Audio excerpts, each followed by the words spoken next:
Dalil berasal dari bahasa Arab, yaitu dalalah yang artinya petunjuk.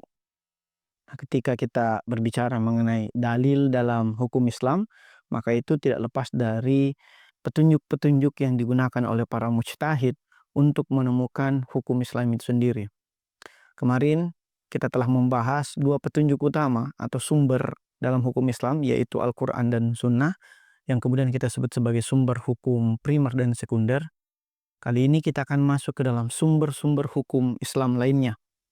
Dan itulah yang kemudian kita sebut sebagai dalil. Dalam usul fikih, dalil ini bertujuan sebagai bukti argumentatif untuk para mujtahid ini menemukan hukum-hukum baru yang lebih kontekstual, yang menurut sebagian awam menganggap bahwa itu tidak dijelaskan dalam Al-Quran dan Sunnah. Padahal sebenarnya Al-Quran dan Sunnah sudah menjelaskannya secara komprehensif, hanya saja keawaman kita lah yang membuat kita tidak memahami Al-Quran dan Sunnah tersebut.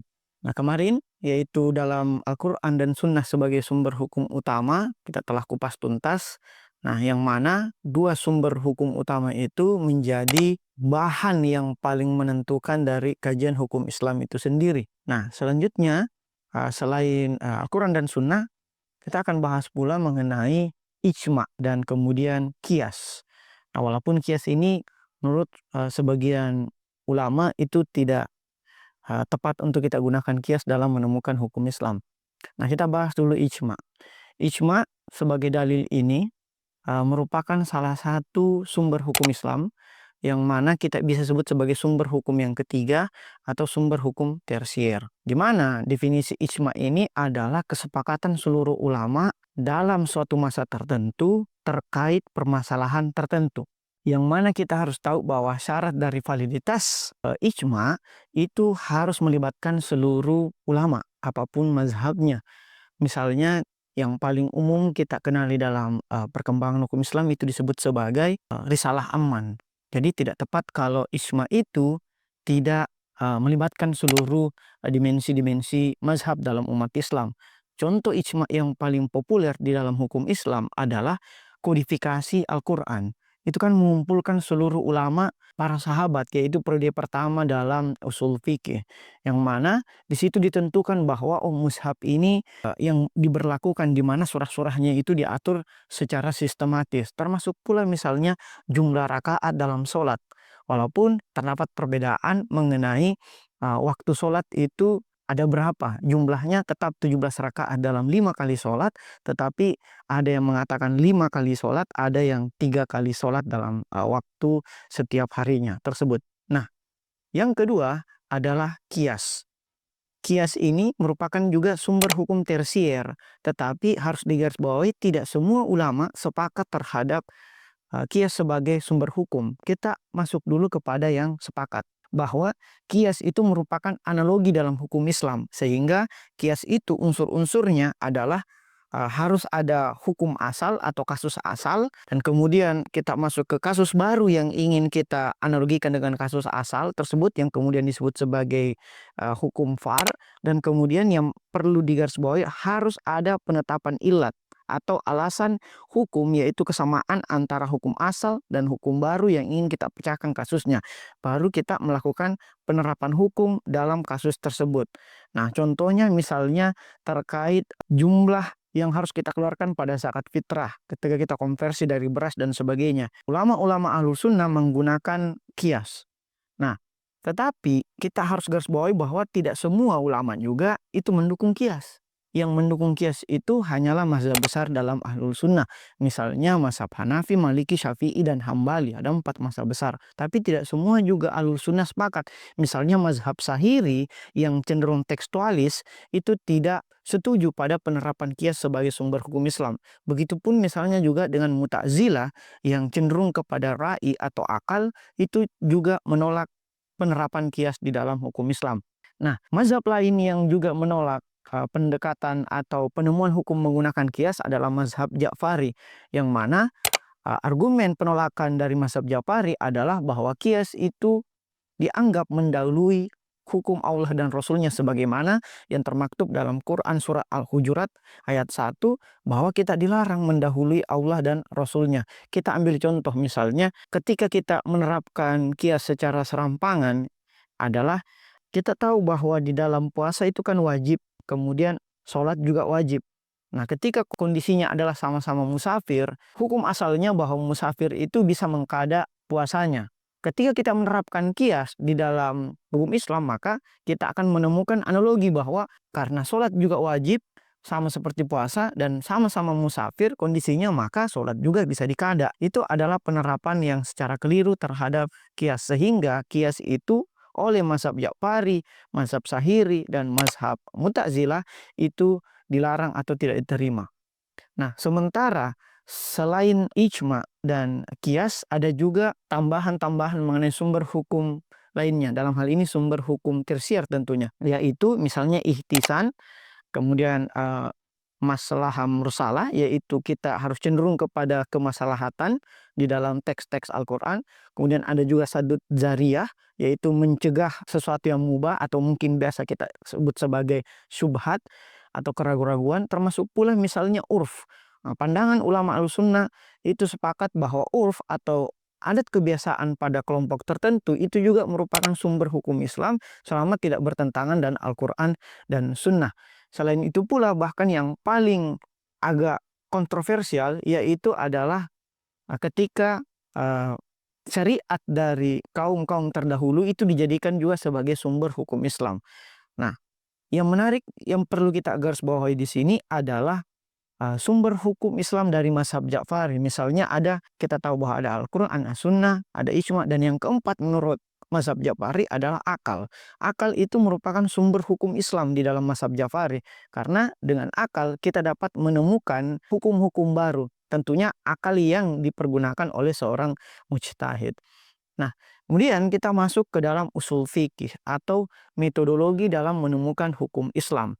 Yang mana seseorang mujtahid yang melakukan metodologi penemuan hukum Islam harus memenuhi beberapa syarat, yaitu penguasaan terhadap nas, dalam hal ini nas suci, baik itu Al-Quran maupun hadis. Kemudian menerapkan kaidah-kaidah. Disinilah kenapa para mujtahid itu harus menguasai 40 cabang ilmu. Salah satu yang diantaranya yang paling mayor adalah ilmu bahasa Arab, ilmu Al-Quran, ilmu hadis atau rijal, dan ilmu kaidah usul fikih. Yang kemudian yang ketiga adalah analisis kontekstual terhadap asbabun nusul dan asbabul wurud, yaitu sebab-sebab turunnya ayat suci Al-Quran dan sebab-sebab turunnya hadis yang diriwayatkan oleh Nabi Muhammad SAW, dan kemudian melakukan penarikan kesimpulan untuk menemukan hukum-hukum yang sifatnya amalia atau aplikatif. Nah, selain itu, perkembangan usul fikih yang sebelumnya sudah kita bahas juga pada video-video sebelumnya, yang dimulai pada era sahabat. Era sahabat itu langsung mengingat saja kepada Al-Quran dan perbuatan Nabi. Era sahabat ditandai pasca Rasulullah SAW wafat. Kemudian era tabi'in di abad ke-8. Kalau era sahabat tadi abad ke-7, era tabi'in itu sudah membentuk aliran-aliran pemikiran baru, misalnya di Hijaz dan di Irak. Kemudian pada era ketiga usul fikih, yaitu era Imam Mazhab, awal abad ke-8 sampai abad ke-9. Disinilah periode puncak dari hukum Islam, yang mana kita tahu Imam Syafi'i menuliskan yang dianggap salah satu kitab usul fikih pertama, yaitu kitab Ar-Risalah. Tetapi harus kita bawahi, seperti pada video sebelumnya, Syafi'i itu juga belajar kepada dua imam besar lainnya, dan dua imam besar lainnya itu juga belajar kepada Imam Ja'fari pada abad ke-8.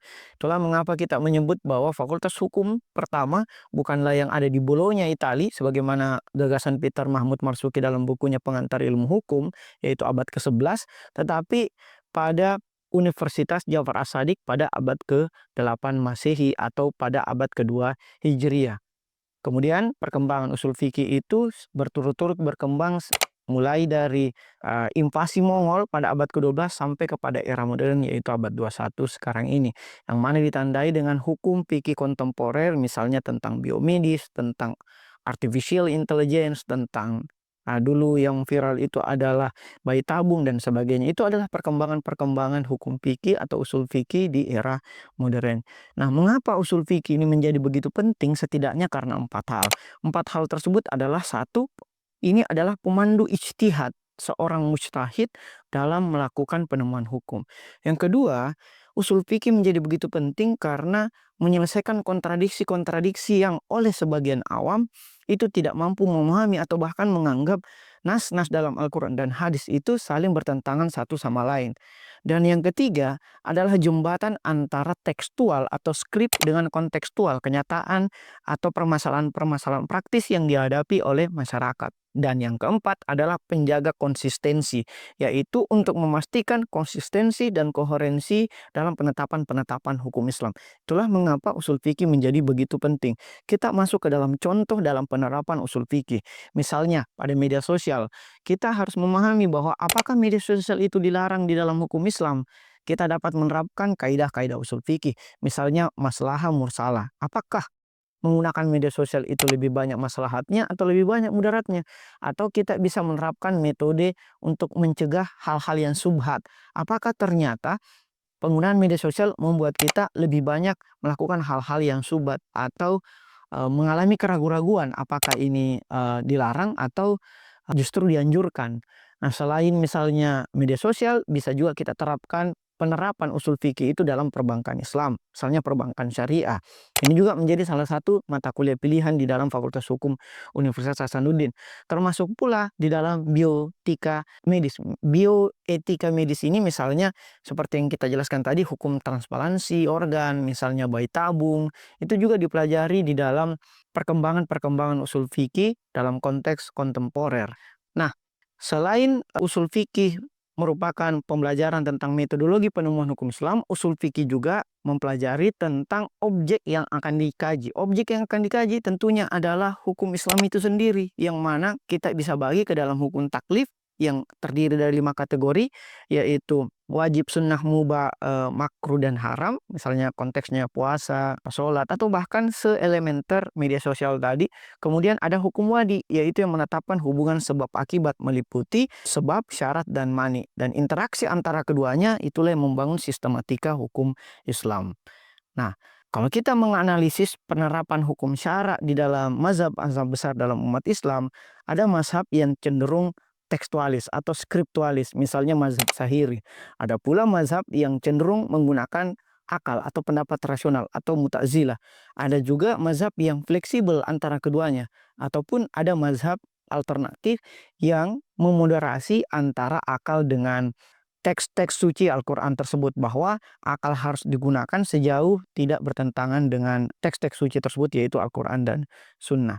Nah, sebagai penutup, izinkan saya misalnya memaparkan pula tentang perkembangan hukum Islam di negara-negara mayoritas Islam. Misalnya, menurut penelitian bahwa terdapat lebih 50 negara Islam yang menggunakan hukum Islam dalam sistem hukum nasional mereka, yang tentunya memuat lebih dari 1.500 produk perundang-undangan.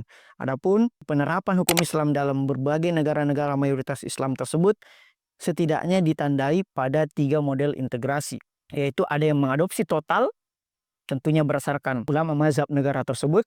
Kemudian ada yang menerapkan parsial, hanya setengah. Dan kemudian ada yang menerapkan secara referensial. Dalam konteks Indonesia, yaitu menerapkan metode integrasi referensial, yaitu menjadikan hukum Islam sebagai sumber hukum material, yang mana 85% atau sebagian besar hukum Islam itu diterapkan pada hukum keluarga di dalam negara-negara mayoritas Islam tersebut. Nah, bahwa antara hukum Islam itu dengan perkembangan zaman harus fleksibel, harus relevan, dan kontekstual.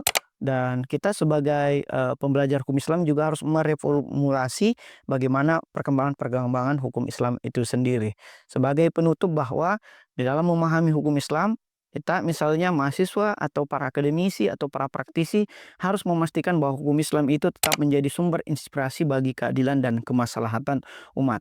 Karena dengan mempelajari metodologi hukum Islam atau epistemologi hukum Islam lebih luas lagi, misalnya kita dapat mengembangkan pendekatan yang komprehensif terhadap isu-isu komprehensif, misalnya seperti AI, sosial media, dan sebagainya, terhadap perkembangan hukum Islam itu sendiri. Kira itu, terima kasih. Wassalamualaikum warahmatullahi wabarakatuh.